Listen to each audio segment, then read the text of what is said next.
Welcome to the Sencast. My name is Dale Pickles, Managing Director of B Squared and the host of the Sencast, the podcast for special educational needs and disability.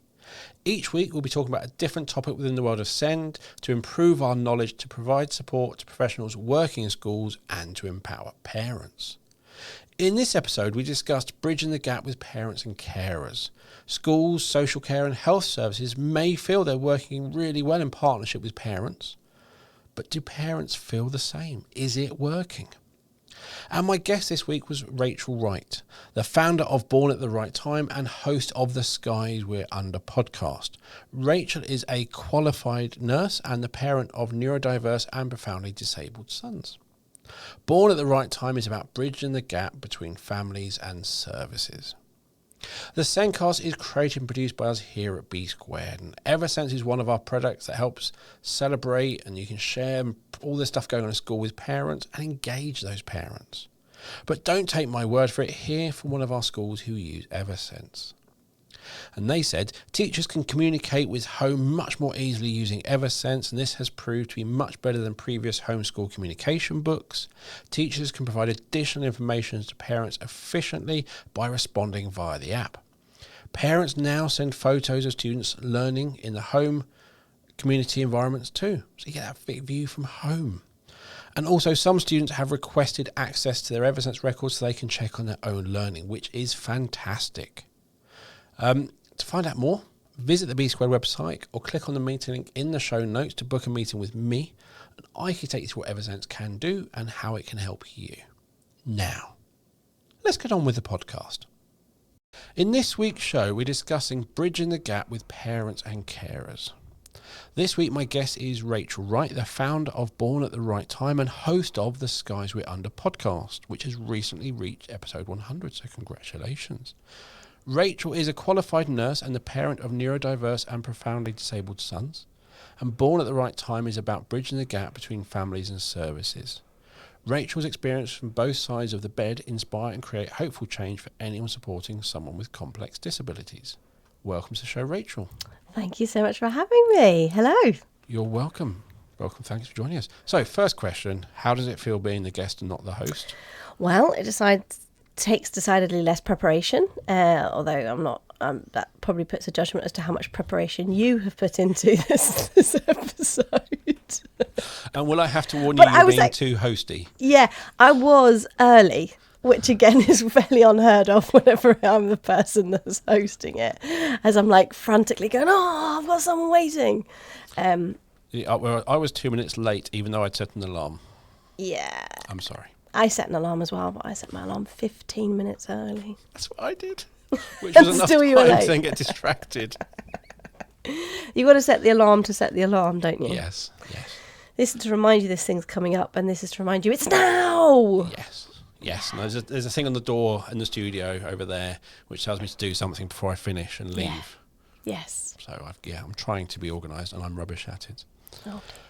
Okay, so I'm going to start off this podcast by mentioning a video clip that I saw on LinkedIn recently that you recorded a few years ago, apparently. Yeah. It's a short clip in response to things you were told you needed to do by professionals. Yes. And I've put a link to the clip on Instagram in the show notes so others can watch it. Can you just tell our listeners about this clip? So my eldest son is now 19 years old, and he is what I like to call bespoke. So he has very specific, complex needs.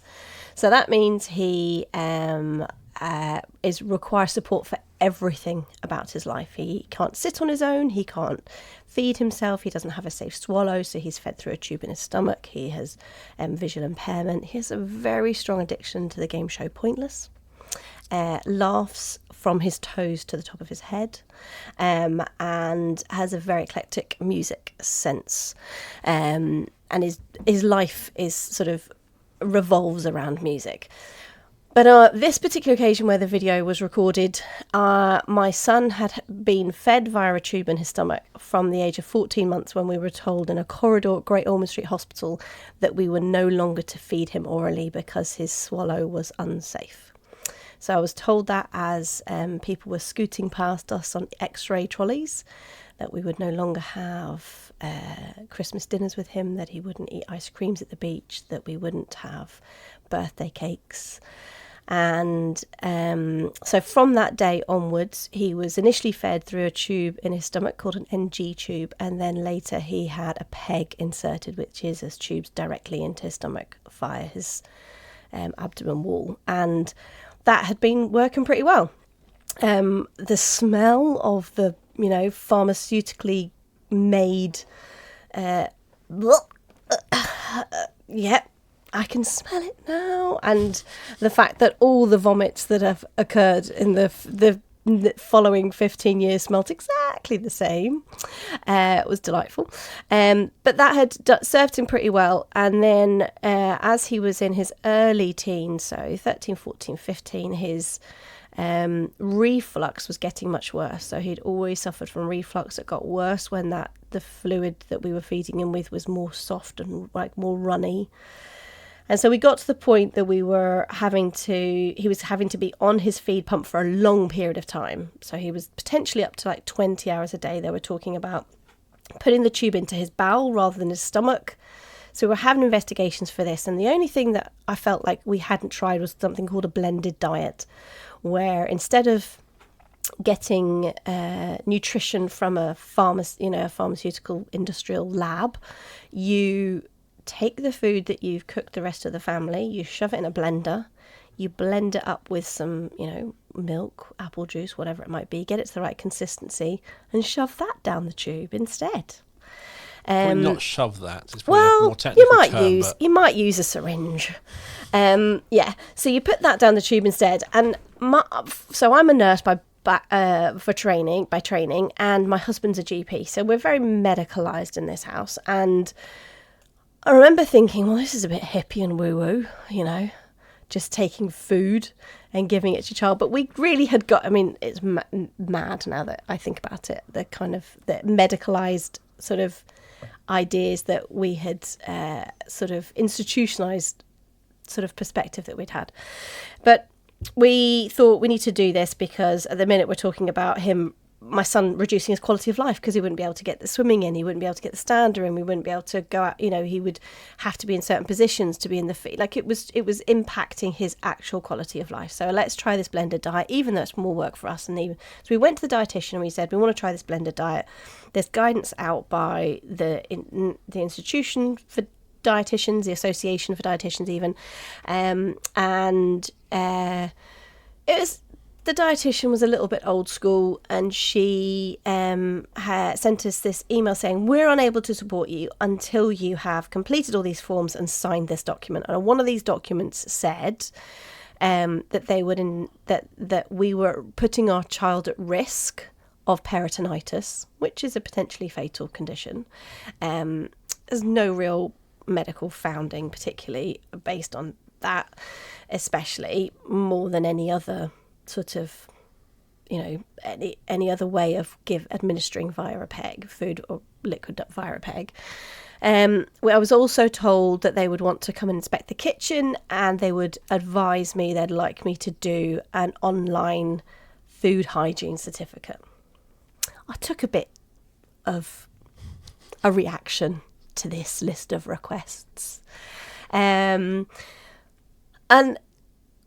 I was proper ragey. I'd recorded that video and I was proper, my heart was pounding, my hands was, and it was just this sense of, I am sick and tired of being told what to do. I'm so tired of everybody who isn't in my life actually doing all the work, having the authority to dictate what my life is like. And it's something that's a really common experience for families of any child with SEM, but particularly with the more complex disabilities, because we have so many specialists. I sat down about 5 years ago and wrote down all the people that I communicate with about my son, and I counted over 80.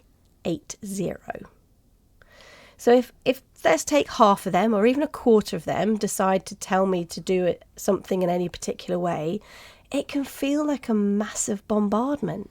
It's and the mismatch between I don't have the authority in my life to do things, but I have all the responsibility.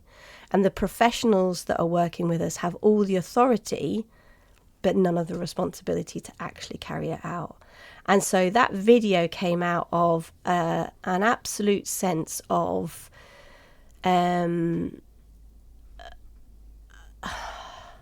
exhaustion and exasperation, but also there was a deeper. I've reflected on my reaction to that, and I think it's something that touches on many families, particularly when they're trying to work with practitioners in SEN, particularly within education. One of the things that on reflection, I think that was happening at the time, there was the very practical, I can feed McDonald's to my other kids every single day and no one's going to bat an eyelid unless they become, unable to do something or whatever. Like, that's not even going to be registered. But it's not just the scrutiny, but in my mind, I had told a story of myself that I was not quite the mum that I should have been or could have been, because I stopped feeding my son. So one of these aspects of mothering that I had in my head as to what I would do as a mother would be that I would, in the kitchen, I would create nutritious meals. I had my Anna Carmel book when we were weaning him that told me all the things. I turned my kids orange because I had so many carrot-based blended, mushy food. Yep. And when I had that appointment on Great Ormond Street corridor telling me never to feed my son again, there was a bit of my mothering that was taken away from me. And the reason I got so ragey, one of the reasons I got so ragey when I got the news that they wanted me to do all these forms and whatever, was that I had a glimpse of getting that mothering back. And I had some professionals telling me that I couldn't have it. And I think so often when we're thinking about bridging the gap, sometimes we don't even see the context of why something is traumatic or difficult or really challenging to a parent carer, because it's so built up with a story they're telling themselves, or an experience they had 10 years ago, or an expectation and a dream they had long before their child was born. And it isn't the conversation that's right in front of your eyes. No. There's layers and layers and layers of it. So yeah, I was proper peed off that day. I was raging. For a really good reason. I watched it I think it's until your child has special needs, until your child, you're kind of having those challenges, you're a bad parent until you get, and it's that, and then no one can relate to you. It's like, he's not going to school, just take him in. Yeah. And no one ever understands. And I think you're kind of at that pinnacle of no one understands. No. And it was a really powerful insight in, I just want to feed my son. Yeah. What? And I'm literally going, you're a nurse. Mm-hmm. Yeah. And I didn't know how old your son was at the time, but listening to her going, so you've been looking after him for 14 years. Yeah. You probably kind of went, I know what I'm doing. I kind of know what I'm doing. And it was... I wasn't asking to chuck him out of an airplane. No. I was asking him to give him food. Like, I was asking, is there a way you could help me decide what's the best, most nutritious food that I can give him when, I have to think about volumes and whatever else. And to begin with, we paid for private advice from a dietitian. One thing being the parent of someone with very complex disabilities has done is I'm very good at a complaint letter. So that is finally honed. So we did that. That was a beautiful piece of work. And then we cracked on with paying for somebody to give us advice, and we did the blended diet ourselves. And it kind of, to add insult to injury, it was one of the best things we ever did for him. And I am absolutely kicking myself that it didn't happen 15, 16 years earlier, because it has changed he stopped some medication. He reduced other medication. He stopped needing bowel medication for constipation because we just added fruit into his diet. His gut health, it made huge difference. Skin, hair, managing his weight, all of it got better. Wow. And yet we had to fight. I think there are lots of parents not on the scale you're talking about and not in that context of feeding. There will be some who listen to this going, yeah. But there are others who are maybe thinking about emotional-based school avoidance and being told by professionals, You're wrong, just do this, it's your fault, you don't know what you're doing. And I always get that parents know their child best. And it's like they do. But on the flip side, those professionals have seen more children and probably have gone, it's like... So it's not a case of one is better. It should be a collaborative approach. It's different levels, different types of expertise that only together can bring about the right answer. And all should be respected. Yeah. And I think that taps into what you're saying there. I think one thing I realised, so some of my other sons, I have many just floating around, but some of my other sons have got neurodiverse, and so I'm approaching Senkos within mainstream schools and stuff. But I bring all my baggage from my other son. You're ready for the fight. Yeah, exactly. You're hyper vigilant. You're exactly. I have my template there. But it's this systems generated trauma that the emerging research is coming out about. Luke Clements and his colleague Anna Aiello, who we actually had Anna on the podcast at the beginning of this year, and it's the same.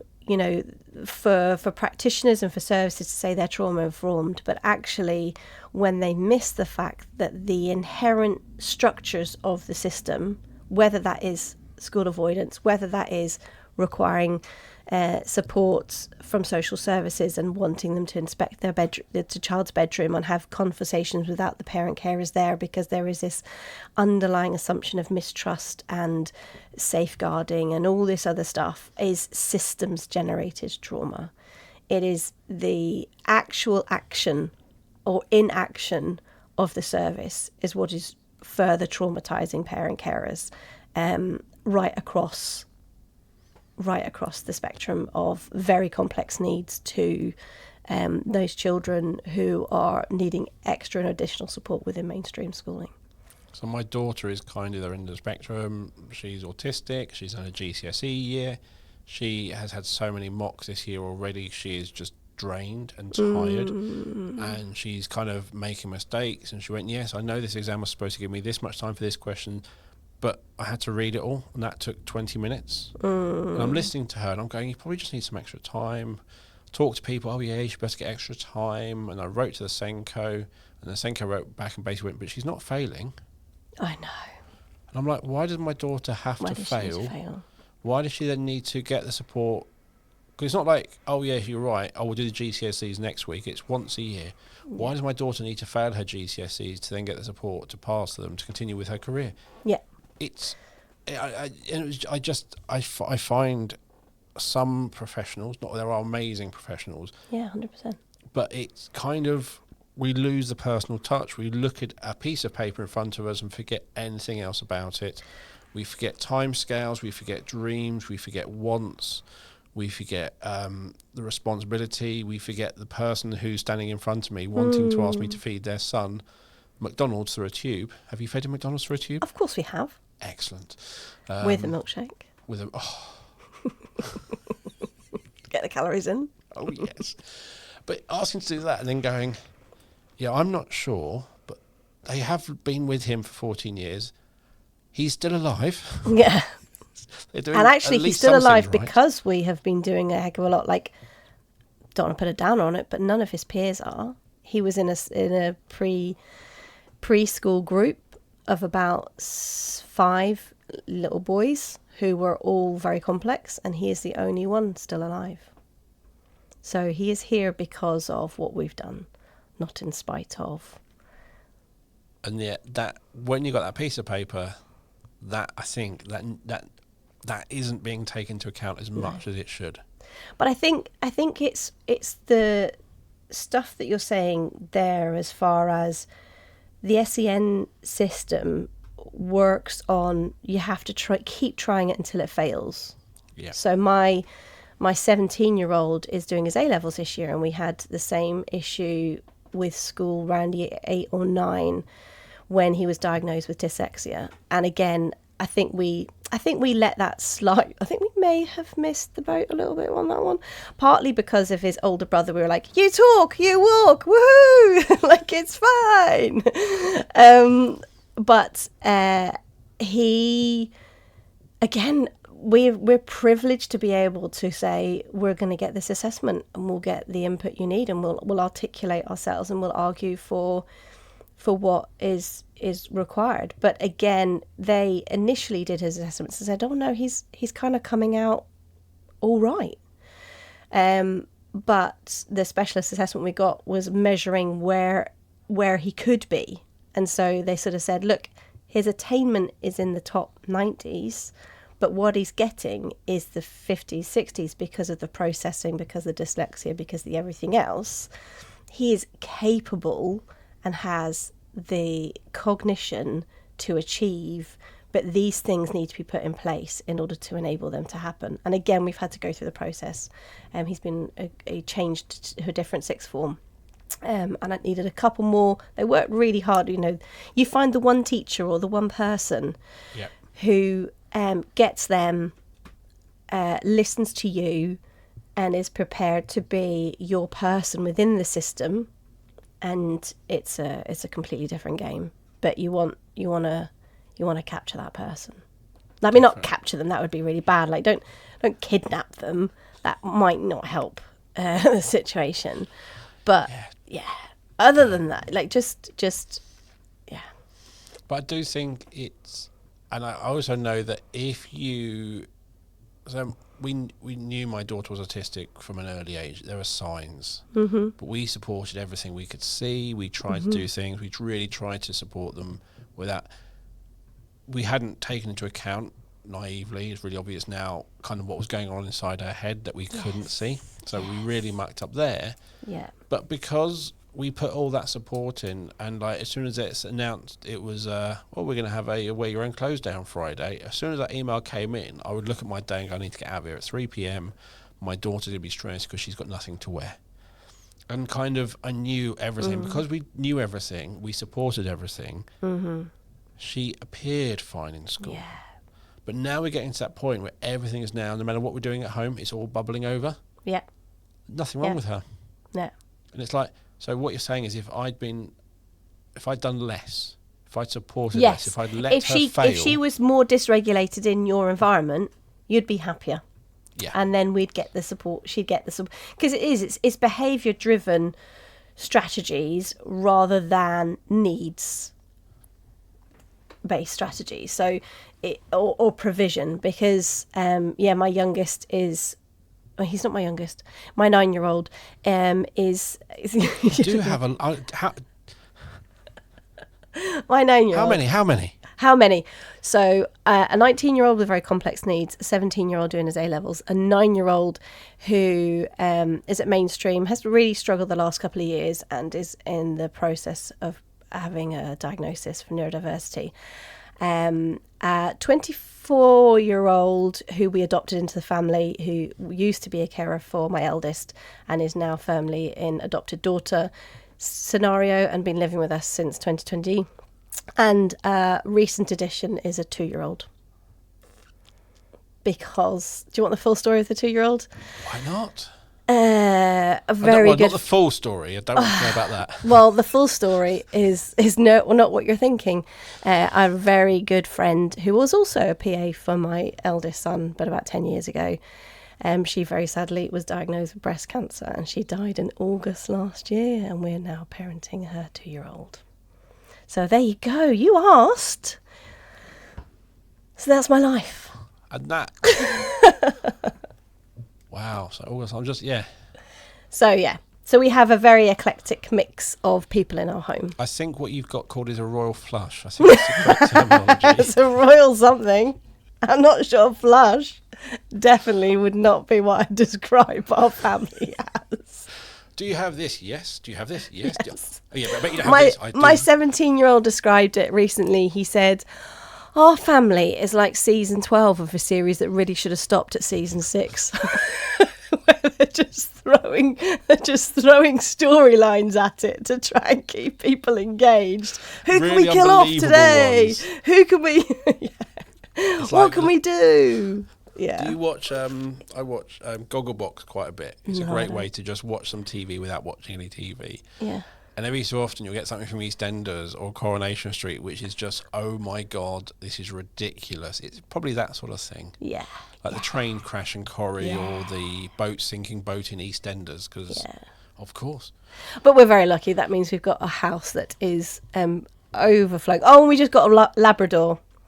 So we decided to add to our grief and our overwhelm with a chocolate Labrador puppy. So, yeah. But So that means when I do go to services and I ask for something, I maybe am a little bit at the end of my tether already. yes. Yeah. My sister, she was struggling with her son, autism, wasn't really kind of getting the support, and they said, oh, perhaps you should go on this parenting course. So she went there, and basically every other parent was there due to their child's drug or alcohol abuse. And they're like, why are you here? My son's autistic. Yeah. And it was like, yeah, why do we go there? Well, it's I because know. parents didn't set boundaries. Yeah. They're like, yeah, that's not the... And then they went through and just went on, and then somebody came around and bought them some books they should read about parenting, and my sister brought out her dog-eared version she's had for years, and when you have tried all that, none of them work. Yeah. And it was just... I think sometimes people... There are families who go, you tell them your child's autistic, and they've gone, I've done nothing, I've no idea, this is where we start. But other parents, you should be able to quite quickly go, oh yeah, actually you're on book 5 of this series. Yeah. Without me even saying anything, you're so far down this journey already, let me start where you are. Yeah, well, I think we should be doing let's start. I think that's where the bridging the gap happens. So co-production, collaborative working always has to start with where the person is. But I think we have to, in doing that, take a breath and recognise our own privileges and our own bias in our assumptions about what the person is opposite us.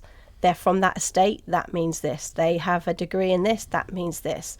They, walk in with a file and some high heels, that means this.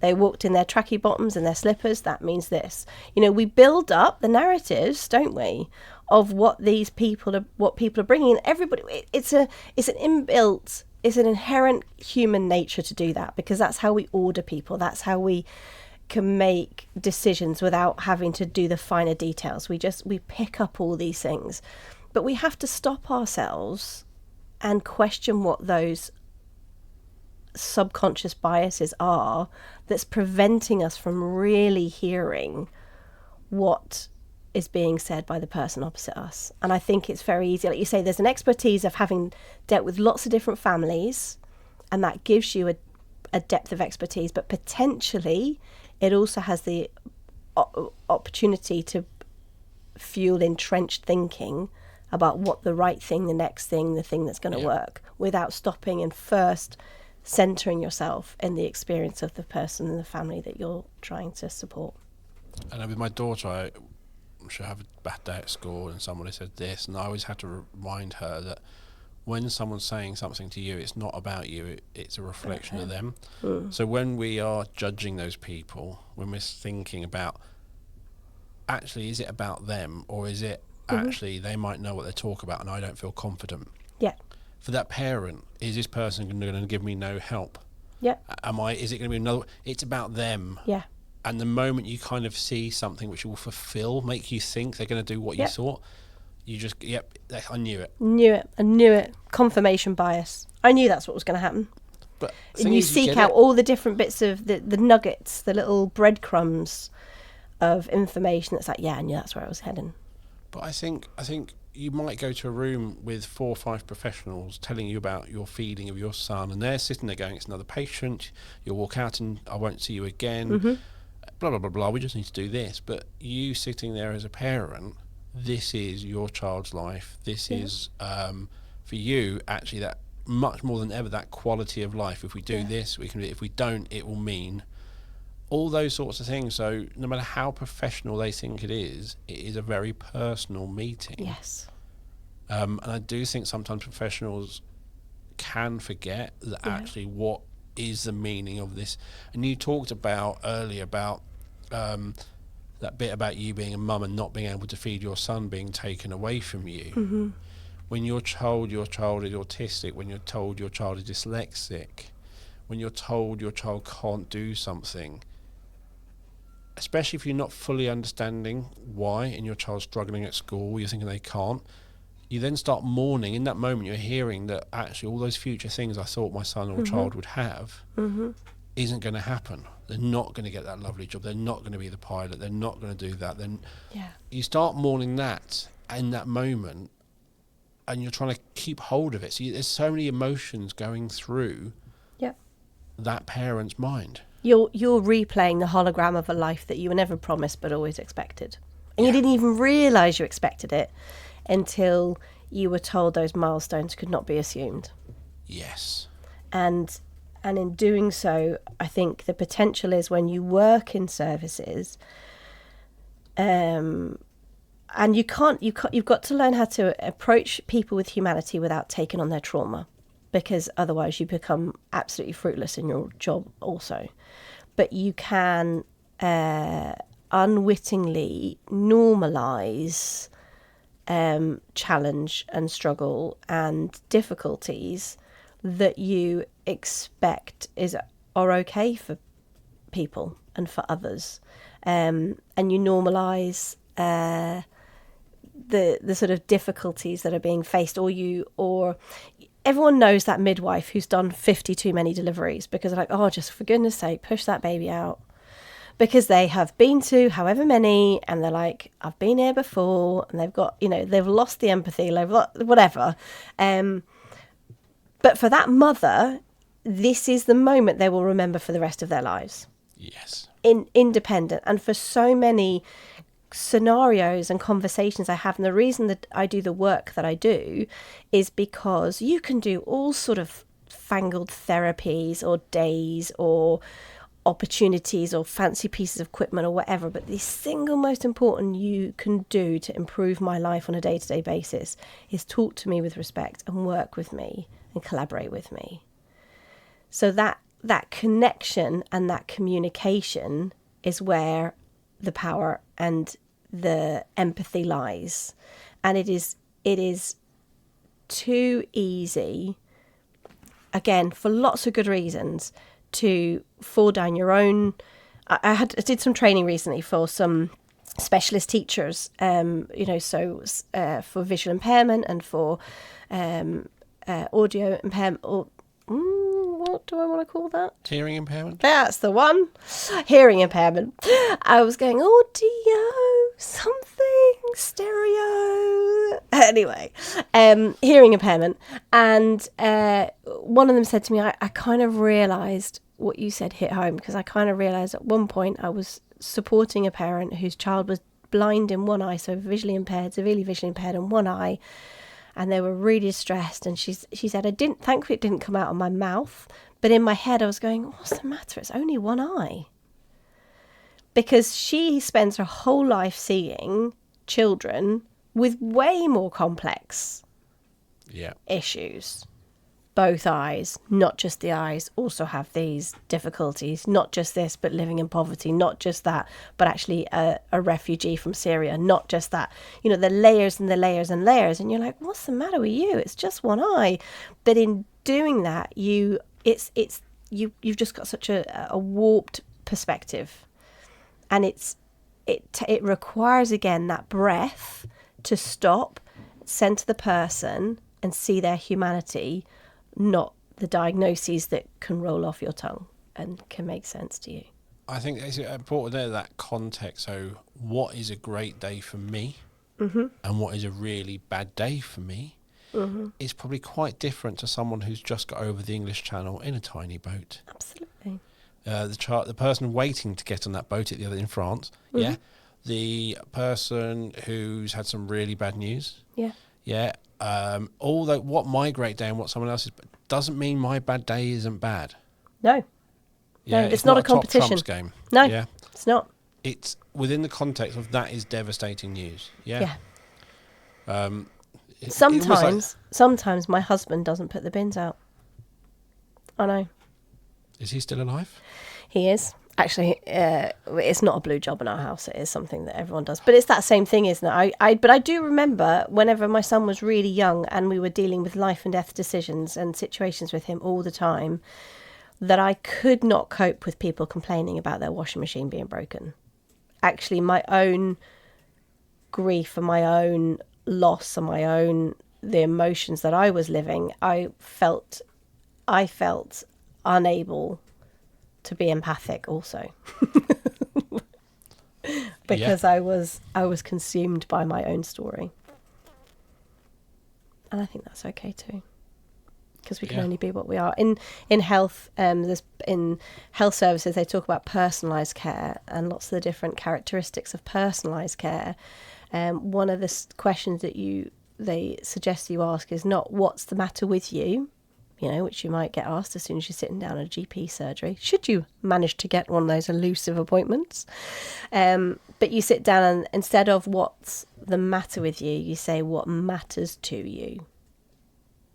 And that's the same when it comes to, I think, any conversation. If you are a clinician within a school, within a local authority, working in SEN, in all sorts of, if you can tap into what matters to that person at that moment, even if you can't fix it, the fact that you've asked, that you will then hear and respond to, and they feel seen and heard, you will have a more fruitful conversation, whatever that is.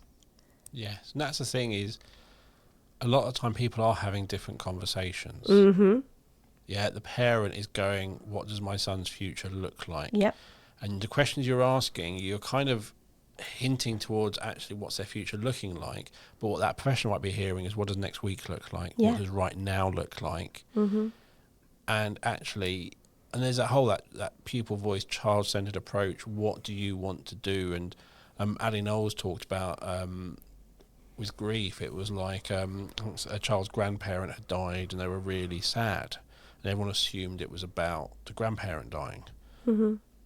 Actually, that grandparent took him to football each week. Mm-hmm. Because the grandparent wasn't there, he thought he was going to miss football, and he really loved football. Yes, he was sad about the grandparent, but he was sad that he thought he wasn't going to go to football now. Mm-hmm. And actually, what the conversation was, there was lots of assumptions, but why was he upset? Because he thought he was no longer able to go to football. Yeah. And you'll be going, but his granddad's died. I went, well, yes, he's probably sad about that, but actually, for kids... Well, he possibly doesn't realise the enormity of that. No. Like they don't understand necessarily what the implications of death and the irreversibility of death. So that's too big a concept to have. And I think actually I question, I think so, very often in practitioner parent carer conversations, it's the other way around. I think the parent carers are so often the people who are in the moment thinking, I don't know how to get to tomorrow. And the practitioners are thinking, if you don't put this stuff in place, if you don't do these things, then I know what's on the horizon, and it's going to go horribly, horribly wrong if we don't, certainly within the lives of people with more complex disabilities. All these practitioners are able to project and see a future that you are so doggedly overwhelmed by the enormity of every minute and every day that you're on. Brené Brown talks about it, calls it horizon conflict. So I'm standing alongside the practitioners thinking about my son and his needs, and they are saying, look, if we don't put these things in place, if we don't start this stuff, if you don't put the effort in here or this and this, then out there's choppy seas and it's going to get bad and it's going to get messy and we need to sort it out. And I'm standing in exactly the same spot. We might have shared values about my child. We might have shared expectations of what things are a priority and important. But all I can feel is the waves crashing against the water and spraying my face, because all I can do is look at the rocks below on this cliff edge. They're looking out on a future that I can't even imagine. I haven't got the capacity to. When I was 29, my wife got diagnosed with cancer. Mm-hmm. And I was in that, I'm too young to be a widow. All those thoughts are going through, oh my God, everything.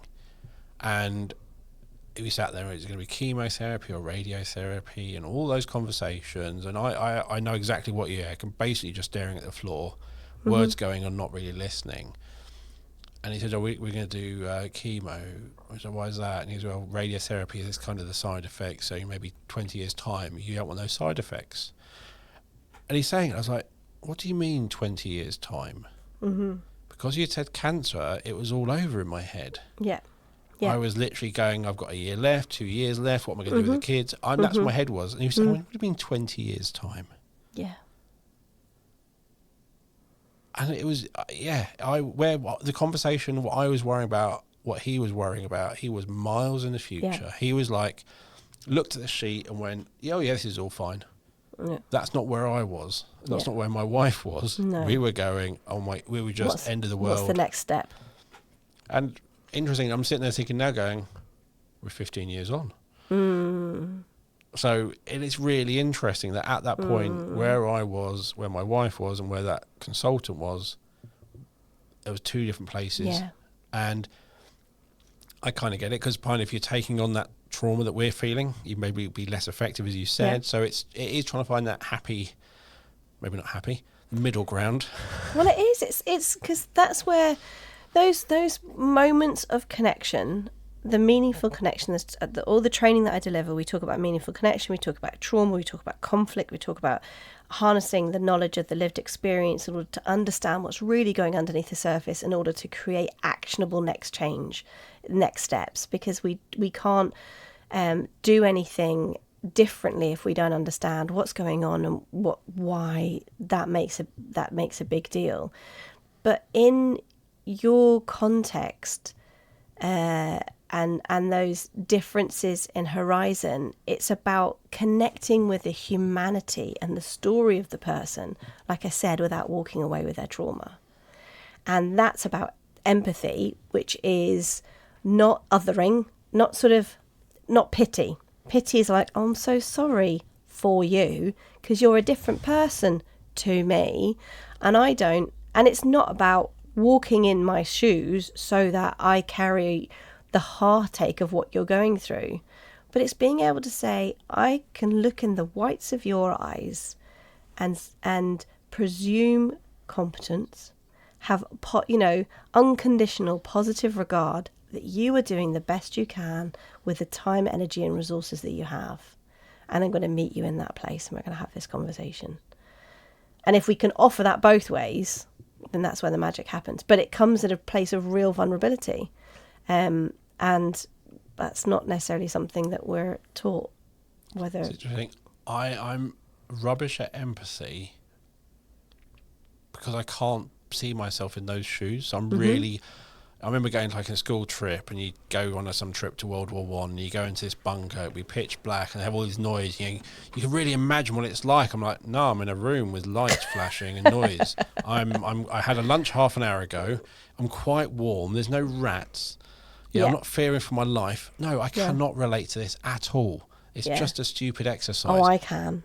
I'm there. However, I am compassionate. Yes. Yeah. Yes. In that room, it taught me nothing, but it made me think about all that. I went, you know what? Yeah, I'm compassionate, but I do struggle with that empathy. I can't always put myself in their shoes. Yeah. I relate to things that maybe I've gone through. As you talk about that, I was thinking about me and my wife. I'm going, okay, I can empathise on that now. Yeah. But other bits, I'm going, I've got no experience. I don't know how you feel. And I'm not pitying you. No, but that's the compassion. Yeah. But we can get compassion fatigue.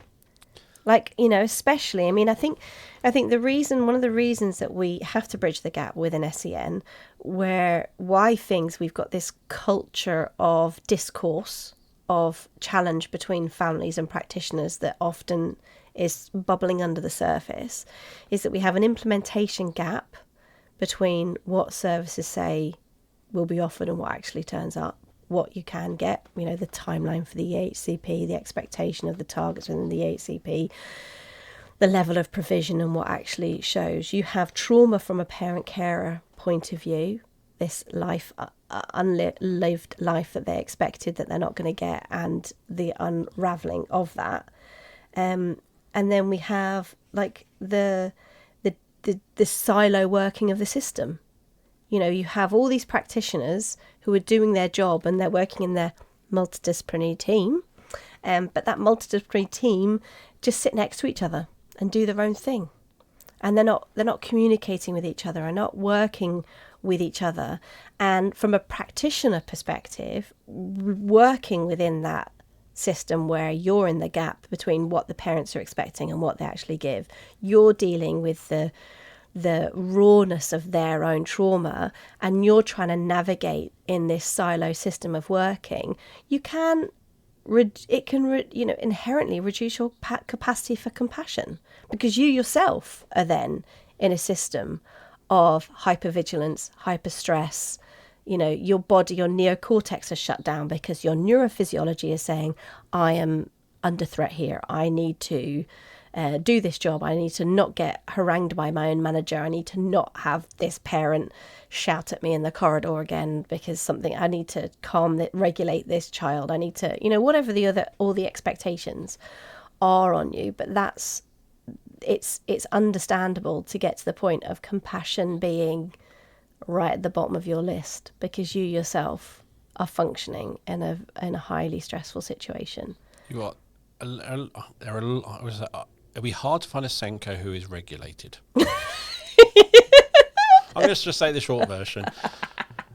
But I think it is, when you're talking about that, we use it with children, regulated, dysregulated. They do things when they're dysregulated. We know all that. Yep. And what you just talked about makes everyone dysregulated. Yeah. Yeah. That parent coming in because they were promised something that's not been delivered, they're dysregulated. Yep. Too dysregulated. Even if regulating, it's not going to go well. No. And except I think it can go well if you connect with the person. If you don't connect with the role, if you connect with the Senko, then you'll be like, you've not done this.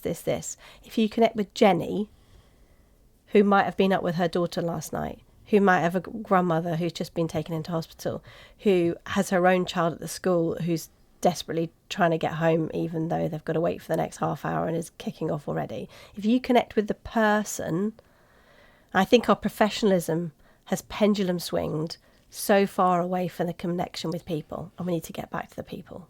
So on both sides, if we see people and not problems. I think I've said there's a lot of even teachers to the students, you've got to be that vulnerable. You've got to reveal things about you so you are seen as a human. Yeah. Because if you're not seen as a human, no one's going to connect to you. No. And they'll be way more likely to write a complaint letter. Yeah. And and we've had people say that, they walked into the classroom and said, look, I'm having a really bad day. This is going to happen. I can't deal with you lot today. Please just get on with your work. Here's the work. And all the kids got on with their work. And at the end of it went, are you all right, miss? Yeah. And it's hard to believe that was a secondary school, but it was that she built that relationship up. She said those things and they went, yeah. All right, we'll crack on. But they saw that person as a human, not just a teacher. It even works on 5-year-olds. I remember going as my now 17-year-old going, right, I didn't get a lot of sleep last night. So that means that my ragey voice is going to come out much quicker if you don't do what you're told the first time. So how about we avoid the repeating things 6 times and we just do it straight away? Can we do that? Because... So, was this your 5-year-old or your husband doing the bin the husband of the bins. It is actually bin day today. Thursday. Yes, it's bin day for us too. And it is... Okay, just out of curiosity. Yeah. Off-piste. Yeah. Do you decide what is a pink job and a blue job, or does your husband have any choice in it? I don't decide pink jobs. We don't generally have pink jobs and blue jobs. We have designated... I guess we decide... Like, he does the shopping. I don't touch the shopping and the meal planning. But that's evolved. The bins, no one's prepared to take that as sole responsibility. So where possible, I try and make sure that I'm training and away on a Thursday night in order to ensure that I don't have to do the bins. But no, whoever's here does the bins. And let's be honest, so the bins get out the house into the bins, and then I get up for the gym on a Friday morning, and I take them out when I'm on the way to the gym. Yeah, anything like taking them out, that's me. But basically, we don't have pink and blue jobs. We have jobs my wife wants to do. And then all the rest are yours. Yeah. Yeah. I don't have a voice. But she sounds like she's got it sussed. She really does.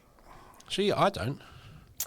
Yeah, but I've watched. There was no compassion or sympathy or empathy there. It's gone.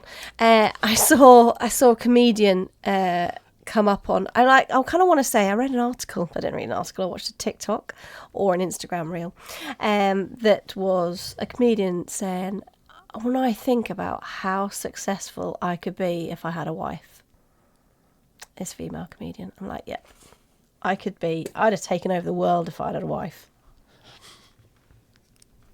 Absolutely.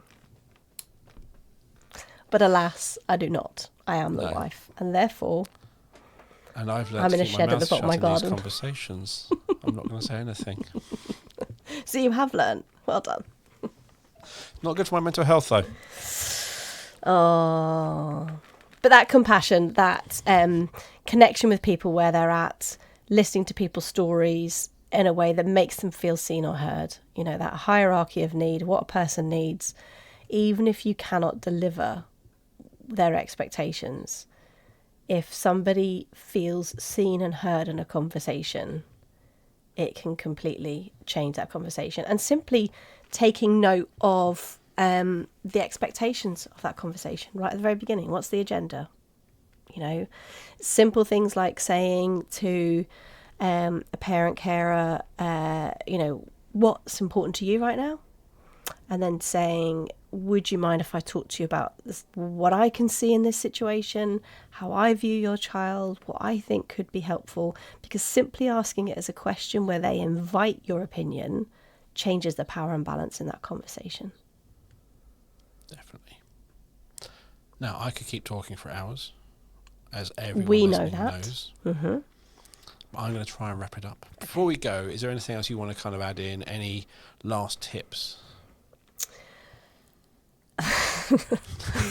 I nearly swore then. No. I was going to call some of our courses. We have a whole range of courses on Born the Right Time. That's all around bridging the gap, communicating well with parent carers, dealing with complaints, dealing with trauma in parent carers, having difficult conversations or sharing life-changing news to people. And they all come back to connecting and being with people where they're at. I did consider titling it Don't Be a Knob, but we decided that might not get the funding from various places. So that's not what we call the courses. But if you don't want to be, then come on one of our courses and maybe we can give you some insights. There's also that sort of thing of, I'm sending you on a course. What's the course called? Don't Be a Knob. Yeah. Hang on. Every time someone says something, my head just goes to the polar opposite of... Yeah. Oh. Hang on. I know what you've just said there. Yeah. So, thank you for coming on the show today. Really enjoyed it. As always, you're going to get contact details, so you can find out all the stuff Rachel's up to. You can find out about her Don't Be a Knob course. So there's information you can link to Rachel's website, all the stuff she's doing, extra research, parent care trauma, Luke Clement's work on systems-generated trauma, Rachel's podcast, The Skies We're Under, that video I mentioned, and also her book. And as always, you'll find those in the show notes, wherever you listen to the podcast, or also on the Sendcast website. If you want to get in touch, let us know your thoughts, suggest topics, or anything else, please message us through one of our social media accounts, or send an email to hello@thesendcast.com. The Sendcast is created and produced by us here at B Squared, and Eversense is one of our products, and it helps schools to share, celebrate, and engage with parents. Don't take my word for it, hear from one of our schools. And they use our software, and they said to us that teachers can communicate with home much more easily using Eversense, and this has proved to be much better than the previous homeschool communication books. Teachers can provide additional information to parents efficiently by responding via the app. Parents now send photos of students learning in the home community environment too. And also some of our students have requested access to their Eversense records so they can check on their own learning, which is fantastic. Visit the B Squared website or click on the meeting link in the show notes to book a meeting with me to take you through what Eversense does and what it can do for you. So thank you for listening. We'll be back next week with another episode of the Sendcast. It's goodbye from me. And goodbye from me. Bye. Bye.